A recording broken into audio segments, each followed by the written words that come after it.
মুশরিকদের অত্যাচারে একই পরিবারের ৪ জন সদস্য নির্মমভাবে শাহাদাত বরণ করার হৃদয়বিদারক ঘটনা।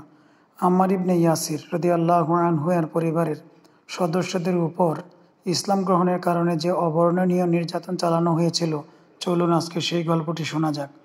আর যাই হোক, ইসলামের কারণেই বরদাস্ত করেছেন কাফের মুশরিকদের অযৌক্তিক নির্যাতন। তখনকার সময়ে ইসলাম গ্রহণ করাই ছিল সবচাইতে বড় মারাত্মক অপরাধ। হত্যা করা, ব্যভিচারী করা, চুরি ডাকাতি, লুণ্ঠন, মানুষের ইজ্জত সম্মান নষ্ট করা এত বড় অপরাধ ছিল না। তখনকার কাফের মুশরিকদের কাছে ইসলাম গ্রহণ করা যতটা অপরাধ ছিল। তার ডাকনাম ছিল আম্মার, উপাধি ছিল আব্দুল ইয়াকজান, পিতার নাম ইয়াসির, মাতার নাম সুমাইয়া। উভয়ে ছিল কাতহান গোত্রের লোক। তাদের আদি বাসস্থান ছিল ইয়ামান। আম্মারের পিতা ইয়াসির এর এক ভাই ছোটবেলা হারিয়ে যায়। ইয়াসির এবং তার ভাই মালেক মক্কায় চলে আসে। ইয়াসিরের অন্যান্য ভাইয়েরা ইয়ামেন চলে গেলেও তিনি মক্কাতেই থেকে যান। এখানে তার কোনো বংশ ছিল না। মক্কা বনি মাখজুমির সাথে সন্ধি চুক্তি করার পর আবু হুজাইফার মাখজুমি এক দাসী, নাম ছিল তার সুমাইয়া, তার সাথে বিবাহ বন্ধনে আবদ্ধ হন। তার গর্ভেই আম্মার রাদিয়াল্লাহু আনহু জন্মগ্রহণ করেন। আবু হুজাইফা ইয়াসিরকে চুক্তিবদ্ধ থেকে মুক্তি দেন এবং আজীবন পিতা পুত্রের মতো জীবনযাপন করেন। আম্মার ইবনে ইয়াসির এবং সুহাইল ইবনে সিনান দুজনে একসাথে ইসলাম গ্রহণ করেন। তাদের দুজনের ইসলাম গ্রহণের ঘটনাটি হলো, একদিন তারা হুজুর সাল্লাল্লাহু আলাইহি ওয়াসাল্লামের কাছে যায়। একে অপরকে জিজ্ঞেস করে, তুমি এখানে কি জন্য এসেছো? সে বলল, তুমি বলো, তুমি কি উদ্দেশ্যে এসেছো? সে বলল, আমি হুজুর সাল্লাল্লাহু আলাইহি ওয়াসাল্লাম থেকে কিছু কথা শুনতে এসেছি। তুমি কি জন্য এসেছো? সেও বলল, আমারও একই ইচ্ছা। তখন দুজনেই হুজুর সাল্লাল্লাহু আলাইহি ওয়াসাল্লামের হাতে বায়াত করেন। আম্মারের পিতা হুজুর সাল্লাল্লাহু আলাইহি সাল্লামের কাছে আসলেন এবং দেখলেন ছেলে মুসলমান হয়ে গেছে। হুজুর সাল্লাল্লাহু আলাইহি সাল্লাম আম্মার এর পিতাকে ইয়াসিরকে বেশ ইজ্জত করলেন। তখন তিনি ইয়াসির মুসলমান হয়ে গেলেন। আম্মার যখন মুসলমান হয়েছিলেন তখন হাতে গোনা ৫-৭ জন মুসলমান হয়েছে। তার মধ্যে ২ জন মহিলা ছিল, যা ছিল প্রকাশ্যে ইসলাম গ্রহণকারীর সংখ্যা। আর অনেকে ইসলাম গ্রহণ করেছিল কিন্তু নিজেদের ঈমানকে লুকিয়ে রেখেছিল কাফের মুশরিকদের অত্যাচারের ভয়ে। আম্মারের পরিবার ইসলামের ছায়াতলে চলে আসে।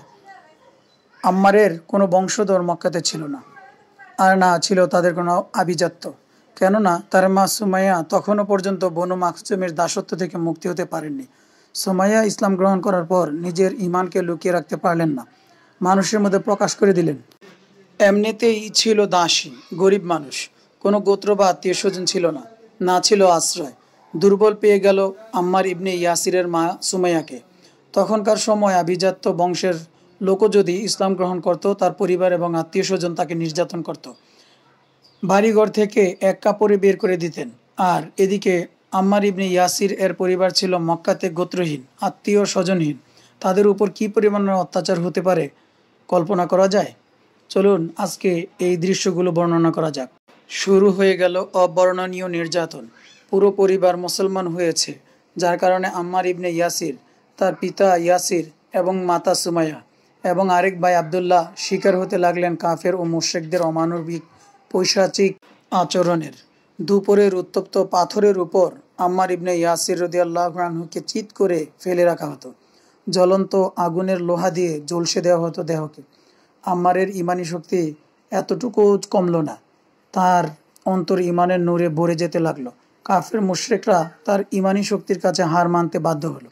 এদিকে আম্মারের মা সুমাইয়া রাদিয়াল্লাহু আনহাকে নরাধম আবু জাহেল অনেক নির্যাতন করলো, কিন্তু কিছুতেই তার ইমানকে সামান্যটুকু টলাতে পারল না। অবশেষে আবু জাহেল সুমাইয়া রাদিয়াল্লাহু আনহাকে তার লজ্জাস্থানে বর্ষা দ্বারা আঘাত করে, যার কারণে ওই বৃদ্ধ বয়সে এই আঘাত সহ্য হলো না। সেখানেই তিনি শাহাদাত বরণ করেন। শরীর শিউরে ওঠে আর মুখে থেকে সমউচ্চরে উচ্চারিত হতে থাকে আল্লাহু আকবার। ইসলামের ইতিহাসে সুমাইয়া রাদিয়াল্লাহু আনহা প্রথম শহীদ বলে গণ্য হন।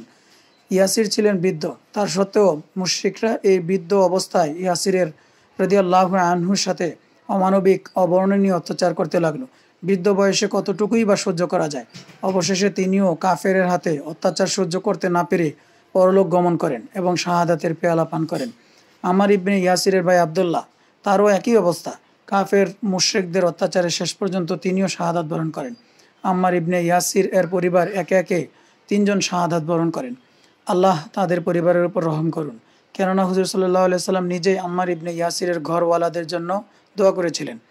আর হুজুর সাল্লাল্লাহু আলাইহি সাল্লামের দোয়া অব্যর্থভাবে কাজ করে। আর আম্মার ইবনে ইয়াসিরের উপর তো অত্যাচার চলছেই। একদিন আগুনের আঙ্গার এর উপরে আম্মার রাদিয়াল্লাহু আনহুকে শুইয়ে রাখলেন। হুজুর সাল্লাল্লাহু আলাইহি সাল্লাম আম্মার রাদিয়াল্লাহু আনহুর কাছে উপস্থিত হলেন। তিনি ব্যথিত অন্তরে আম্মার ইবনে ইয়াসিরের মাথায় পবিত্র হাত মোবারক রাখলেন এবং আগুনকে উদ্দেশ্য করে বলল, হে আগুন, তুমি আম্মার এর জন্য শান্তিদায়ক হয়ে যাও, যেমন তুমি ইব্রাহিমের জন্য হয়েছিলে। হুজুর সাল্লাল্লাহু আলাইহি সাল্লাম যখনই আম্মারের পরিবারের পাশ দিয়ে যেতেন, নির্যাতন অবস্থায় দেখতেন, আর তখন আম্মার রাদিয়াল্লাহু আনহুর পরিবারকে সান্ত্বনা দিতেন এবং বলতেন, ধৈর্য ধরো, আম্মারের পরিবারের জন্য সুসংবাদ জান্নাতের, তোমাদের জন্য প্রতীক্ষায় রয়েছে জান্নাত। হুজুর সাল্লাল্লাহু আলাইহি সাল্লাম দোয়া করলেন, আয় আল্লাহ, আম্মারের খানদানকে তুমি মাফ করে দাও। একদিন মুশরিকরা আম্মার রাদিয়াল্লাহু আনহুকে এত দীর্ঘ সময় পানিতে চুবিয়ে রাখলেন, যার কারণে তিনি তার জ্ঞান হারিয়ে ফেললেন। এই অবস্থায় মুশরিকরা তার মুখ থেকে মুশরিকদের ইচ্ছামতো কথা ও স্বীকৃতি আদায় করে নেন। তিনি জ্ঞান ফিরে পেল, অনুশোচনায় নিজেকে জড়িত পেলেন এবং কান্না করতে করতে হুজুর সাল্লাল্লাহু আলাইহি সাল্লামের কাছে আসলেন। হুজুর সাল্লাল্লাহু আলাইহি সাল্লাম জিজ্ঞেস করলেন, আম্মার কি খবর? আম্মার রাদিয়াল্লাহু আনহু জবাব দিলেন, হে আল্লাহর রাসূল, আজকে আপনার ব্যাপারে খারাপ মন্তব্য করা এবং তাদের উপাস্যদের ব্যাপারে ভালো কিছু কথা বলার আগে আমাকে তারা ছাড়ল না। হুজুর সাল্লাল্লাহু আলাইহি সাল্লাম বললেন, তোমার অন্তর কি বলছে? আম্মার রাদিয়াল্লাহু আনহু বলেন, আমার দিল এরকম ছিল না। প্রিয় নবী সাল্লাল্লাহু আলাইহি সাল্লাম আম্মার রাদিয়াল্লাহু আনহু এর চোখের পানি দরদের সাথে মুছে দিলেন এবং বললেন, এতে কোনো ক্ষতি নাই। যদি আবারও এমন অবস্থার মুখোমুখি হও তাহলে এরকমই করবে। এই ঘটনার পরিপ্রেক্ষিতে মহান আল্লাহ তাআলা কোরআনুল কারীমের আয়াত নাজিল করলেন, অর্থ, যে ব্যক্তি ঈমান আনার পর কুফরি করে, তবে যাদেরকে বাধ্য করা হয় এবং তাদের অন্তর ঈমানের উপর দৃঢ় থাকে, তাদের কোনো দোষ নাই। ও আল্লাহ, আল্লাহু আকবার। ইসলামের জন্য নিদারুণ কষ্ট, দ্বীনের জন্য, আল্লাহর জন্য, মুহাম্মদ সাল্লাল্লাহু আলাইহি সাল্লামের জন্য জীবনকে পরোয়া করে নাই। আর আমাদের কি অবস্থা! কত সুখ স্বাচ্ছন্দ্য, নামাজ পড়তে বাধা নাই, ঈমান প্রকাশ করতে বাধা নাই, তারপরে আমরা এত গাফেল ইসলাম থেকে।